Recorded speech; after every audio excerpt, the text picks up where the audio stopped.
Olá, tudo bem? Nós vamos continuar com a nossa série de videoaulas em que a gente está discutindo as questões que têm a ver com a organização da sala de aula. Hoje nós vamos tratar de um tema que é bastante importante, que é a avaliação. Nós temos para tratar dessa questão a contribuição da professora Vivian Batista da Silva, da Faculdade de Educação da USP, que tem vários trabalhos sobre isso, sobre formação de professores.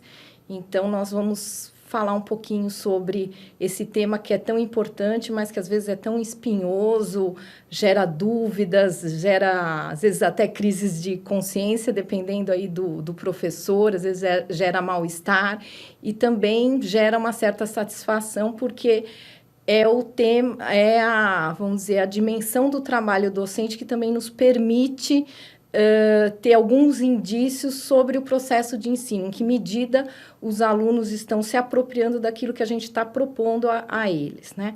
Então, eu vou começar agradecendo a professora Vívia por essa contribuição e perguntando para ela por que a avaliação é um tema tão importante. Bom, olá a todos, saudações. É muito honroso para mim estar presente nessa aula, falando de um tema que, como a professora Paula pontuou, é tão importante, é tão caro à educação, né? Que é o tema da avaliação, que tem uma importância monumental nas relações pedagógicas. Há, inclusive, um autor que é um dos autores mais consagrados para se falar de avaliação, que é o Philippe Perrenoud. Ele é de Genebra, ele tem um livro que trata justamente do tema. Ele pensa o tema da avaliação colocando no centro aí das relações que estão envolvidas no ensino. Então, quando nós falamos de avaliação, nós não estamos apenas falando de uma escolha técnica, vou usar teste, vou usar prova, vou pedir para o aluno uma dissertação. Quando nós falamos de avaliação, nós estamos falando de todo um conjunto de relações que estão envolvidas quando nós decidimos ensinar algo e verificar aquilo que foi ensinado, aquilo que foi aprendido pelos alunos. É interessante porque um indício da importância da avaliação é justamente quando nós entramos no primeiro dia de um curso e a nossa grande preocupação como alunos, como professores, é saber como será a avaliação. Então, nós que trabalhamos com docência sabemos que a grande preocupação dos nossos alunos no primeiro dia de aula é justamente como é que vai ser a prova. Como é que vai ser a avaliação? Então, isso mostra o quanto a avaliação ela está relacionada, ela até desencadeia uma série de decisões que nós tomamos não só no dia em que a prova é dada, mas também desde o planejamento das atividades, passando por todo o desenvolvimento delas. Vivian, acho que seria interessante, então, falar um pouquinho mais desse aspecto da avaliação, que não é algo só técnico, né? Não é algo assim, então vou fazer um teste, vou fazer uma prova, vou fazer uma chamada oral, vou fazer uma dissertação, vou fazer um trabalho de campo e tentar, vamos dizer, pensar o que está envolvido na avaliação e o que seria importante para quando a gente pensa o curso, a aula, que tipo, vamos dizer, de reflexão, que tipo de questões seriam importantes para a gente pensar que tipo de avaliação escolher ou que tipos, né? O que está em jogo e como que ela exerce esse papel nuclear na atividade de ensino. Então, essa pergunta é uma preocupação muito recorrente, muito pertinente. Afinal de contas, como é que eu vou avaliar? É claro que questões técnicas podem nos auxiliar muito. É importante que eu saiba, se for aplicar um teste, como esse teste pode ser elaborado de uma maneira que nos permita identificar o que os alunos aprenderam. E existem orientações técnicas que são pertinentes, né? Então, fazer um teste coerente, um teste que não induza a resposta correta, nem confunda o aluno, enfim, há uma série de questões que estão envolvidas também quando nós elaboramos uma dissertação, quando nós decidimos avaliar o aluno em vários momentos da disciplina. É claro que as questões técnicas estão presentes, mas, para além disso, há uma questão que é nuclear e que nos conduz a pensar para que eu quero avaliar, né? E hoje, essa é uma pergunta que traz, como a Paula bem colocou, questões que são espinhosas. A questão muito atual, algumas medidas que, principalmente nos níveis mais elementares de educação, estão muito presentes. Reprovar ou não reprovar, né? Ter a promoção automática, né? Optar pelo ciclo de ensino. Então, todas essas questões que trazem um debate muito intenso, né? Elas estão presentes aí naquilo que eu quero com a avaliação.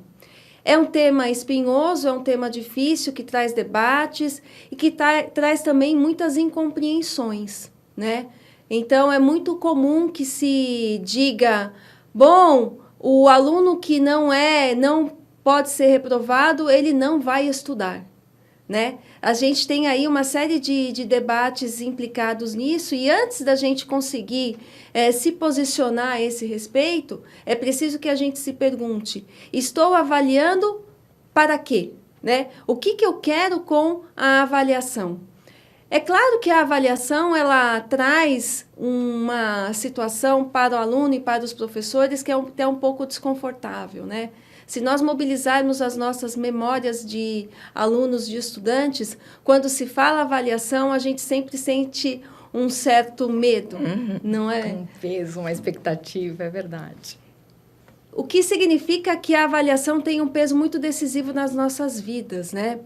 Então, nós, como professores, precisamos nos perguntar se a avaliação está sendo utilizada para verificar o que o aluno aprendeu ou para realizar outras atividades que podem ser até punitivas.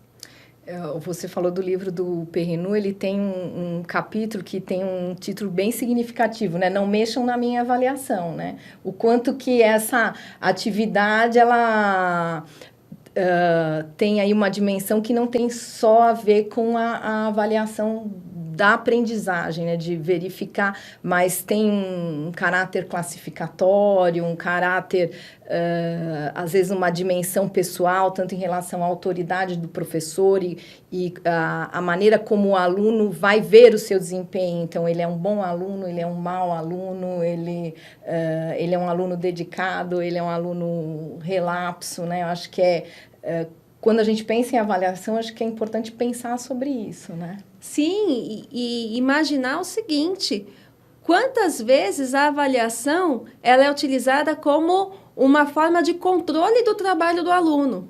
Então, tudo aquilo que se pede para o aluno faz, na maior parte das vezes, porque isso vai gerar nota. E como nós temos uma escola que historicamente se construiu a partir da ideia de que a avaliação é igual à prova, que é igual à nota. E que se você tira um desses elementos, a avaliação é como se a avaliação não fosse necessária. Então, esse é um mal-entendido que nós precisamos compreender e até nos livrar dele. Porque será que só tem o aluno que só trabalha pela nota? Qual que é o peso da nota? A nota, ela pode ser um indício importante daquilo que o aluno aprendeu. Agora, o que eu faço com a nota? Né? Então, qual é o uso que eu faço da avaliação? É preciso a gente pensar, por exemplo, quando eu tenho um curso, nesse curso eu prevejo uma avaliação, uma prova, isso não é certo nem errado, é uma escolha. O que a gente está convidando aqui é a reflexão sobre essa escolha. Agora, se essa nota for dada ao final da disciplina, o aluno tem contato com essa nota apenas depois que ele não consegue mais ver o professor e não ter, digamos assim, um feedback, uma devolutiva daquilo, ele tem a nota e o que ele faz com isso? Né? Aquilo vai só para o histórico? É importante a gente pensar que a avaliação ela pode se destinar a dar uma nota. Ou ela pode se destinar também a identificar algumas dificuldades e, a partir dessas dificuldades, talvez rever a rota do ensino que está sendo levado a efeito. Ou sugerir que o aluno retome algum conteúdo que lhe permita ter um desempenho mais favorável, ter uma relação mais favorável com aquele conhecimento. Então, eu estou trazendo um exemplo que é de um aluno que tem contato com a sua nota apenas ao final da disciplina e, se essa nota for ruim, ele não sabe exatamente por que ela foi ruim. Muitas vezes nós temos essa sensação, nossa, o aluno faz uma prova, tem certeza que fez uma boa prova, mas a nota indica outra coisa, indica que ele foi mal. É sempre importante que o aluno saiba o que aconteceu. Por isso a importância, por exemplo, das devolutivas. Por quê? Se a avaliação ela é pensada apenas para dar nota, essa é uma escolha possível. Agora, se a avaliação ela for considerada como um momento do processo de ensino e de aprendizagem em que nós vemos o resultado do nosso trabalho. E por que a gente vê o resultado do nosso trabalho? Porque, às vezes, aquilo que nós planejamos, né, como uma relação favorável do aluno com o conhecimento, tem alguma coisa que não está funcionando bem. Pode ser uma ideia que ele não entendeu, pode ser algum texto que seja importante que ele retome, pode ser algum exercício que, se ele fizer, algo vai se esclarecer, enfim. A aprendizagem ela é um processo dinâmico. Até a nossa concepção de aprendizagem está presente no processo de avaliação. Então, se nós consideramos que o ensino pode acontecer a partir de uma exposição, que os alunos ouvem essa exposição e, portanto, ouvindo tudo isso, eles vão aprender, é claro que isso vai me gerar um tipo de avaliação, um tipo de prova. Agora, se nós consideramos muitas vezes baseados em estudos da psicologia, em muitos trabalhos da área de pedagogia que mostram que a aprendizagem ela é mais complexa do que um processo de acúmulo de conhecimento. Né? Há um autor que é o Philippe Mérier. Sim. Ele tem um livro muito elucidativo e muito sugestivo. O título diz, aprender sim, mas como? Né?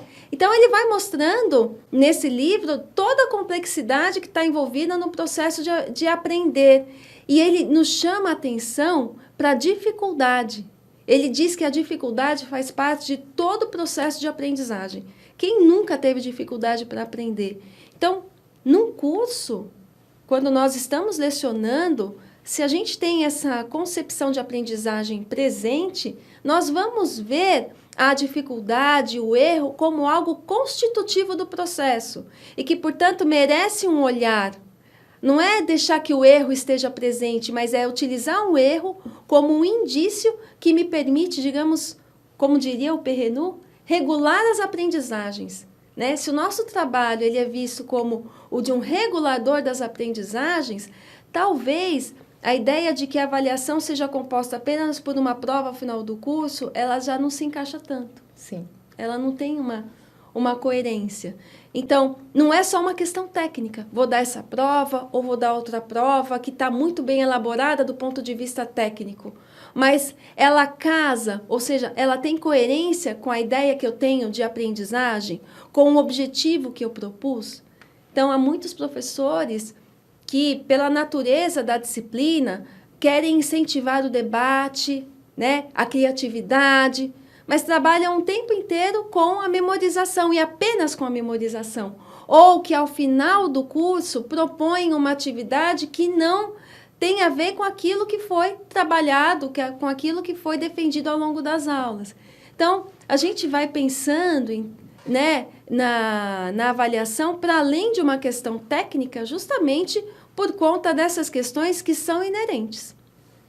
E, Vivian, se a gente for pensar na especificidade do ensino superior, né, o que você chamaria a atenção? O que a questão da avaliação, que ela é sempre muito nuclear em qualquer processo de ensino-aprendizagem, quando a gente está na universidade, né, a gente está numa situação de formação profissional, que outras questões estão implicadas, né? E como que isso vem sendo visto, estudado no campo educacional? Acho que é importante, né, chamar a atenção para, né, o que essa... toda essa complexidade do processo de avaliação, que outras cores ele ganha no ensino superior. De fato, falar em avaliação é falar de um tema que é espinhoso, que é muito debatido, e é mais debatido nos outros níveis de ensino do que propriamente no ensino superior, né? Nós temos trabalhos sobre avaliação, a presença desse tema na formação de professores primários, por exemplo, há muito tempo, né? Então, há manuais que ensinam a ensinar, né? São manuais de pedagogia que são usados para formar professores primários. Eles são publicados desde finais do século XIX. E início do século XX, nós já temos aí uma preocupação crescente com a questão da avaliação, né? Nos anos 80, 90, nós temos várias reflexões já muito presentes sobre avaliação e muitas iniciativas que vão rever práticas avaliativas, como a promoção automática, né? Os ciclos. Isso está muito presente nos níveis mais elementares de ensino. No ensino superior, essa discussão não é tão... não tem a mesma visibilidade. Eu não posso dizer que não esteja presente. Porque talvez a avaliação seja essa atividade inerente à atividade do professor. Tá? A avaliação, inclusive, não é só o momento da prova. Nós temos vários momentos, até informais, em que nós avaliamos. E há uma série de aspectos que podem ser avaliados. Inclusive, aspectos que se referem aos conhecimentos prévios dos alunos, à ideia que nós temos deles, ao julgamento que nós fazemos do comportamento deles. Então, a avaliação ela está presente no ensino superior, como está presente nos outros níveis de ensino. Agora, no nível superior, nós não temos uma visibilidade tão intensa da avaliação. Ou as iniciativas para compreender a avaliação no ensino superior, elas começam agora a ser mais intensificadas. Então, a gente pode, por exemplo, falar de um projeto, um amplo projeto de pesquisa, que foi levado a efeito recentemente por pesquisadores aqui da Universidade de São Paulo, juntamente com pesquisadores portugueses de outras universidades portuguesas e brasileiras. Então, foi um projeto sobre avaliação no ensino superior, e aí pensando sobre as especificidades dessas práticas em várias áreas do conhecimento. Então, nós pudemos entrevistar alunos, professores, nós pudemos identificar aí a pluralidade de práticas de avaliação nesse nível de ensino. Então, há alguns trabalhos que são levados, que vêm sendo levados a efeito para pensar sobre avaliação no ensino superior. Eles são relativamente recentes e a gente já tem uma ideia do quanto ainda é preciso investir para a compreensão dessas práticas. Inclusive, nós estamos organizando alguns textos que dão conta dessas iniciativas e que também... que vão ser disponibilizados para vocês poderem se aprofundar nessa temática, ter acesso a essas pesquisas que são voltadas para o ensino superior, para avaliação no ensino superior e essa diversidade, né? Certamente um professor do curso de letras não vai avaliar da mesma maneira do que um professor do curso de medicina, de arquitetura, de artes cênicas, de enfermagem, de pedagogia, né? A natureza da atividade em que você está sendo formado também vai exigir diferentes formas de avaliar, né? Sim. E acho que justamente essa questão e toda a complexidade do tema a avaliação nos leva a uma segunda aula sobre essa temática, que nós vamos continuar aqui com a contribuição da professora Vivian, falando sobre esse tema, e aí se voltando mais para questões relativas aos instrumentos de avaliação e sobre os diferentes tipos de avaliação, para oferecer mais uma contribuição para se pensar o que está em jogo em avaliação e o que está em jogo nas nossas escolhas como professores, né? Eu agradeço a Vivian, agradeço a vocês e até o nosso próximo encontro. Até mais.